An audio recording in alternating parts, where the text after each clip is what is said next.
La Maison-Blanche est un immense ensemble de 132 pièces dans lesquelles travaillent 1800 personnes. Elle se compose en fait de plusieurs bâtiments. Il y a d'abord la résidence derrière moi, la partie la plus ancienne, construite en 1800. Son portique à colonnes est le plus célèbre du monde. C'est de là, il y a quelques semaines, que Donald Trump se faisait filmer pour marquer son retour de l'hôpital. Dans la résidence, au premier étage, la partie en rouge ici, il y a des salons de réception, des salles de cérémonie splendides.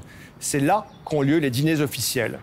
Au deuxième et troisième étage, on trouve les appartements privés du président et de sa famille. En tout, 16 chambres, des pièces à vivre, un bureau, une salle de sport. Le président dispose aussi d'une piste de bowling, d'une salle de cinéma et même d'une piscine. À côté de la résidence, ici, se trouve l'aile Est. Elle abrite le bureau de la First Lady.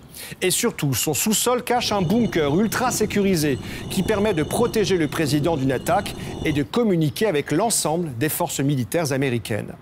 De l'autre côté de la résidence, il y a l'aile Ouest, la célèbre West Wing en anglais. C'est le cœur de l'administration présidentielle. C'est là que toutes les décisions sont prises, notamment dans le bureau ovale, celui du président, entouré de son équipe et de son chef de cabinet.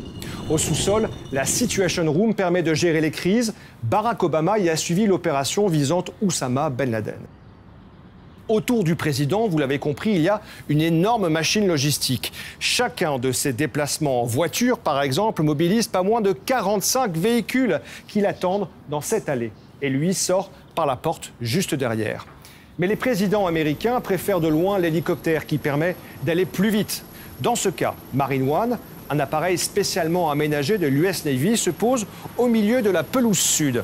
Une manière aussi d'affirmer aux yeux du monde la puissance de l'exécutif américain.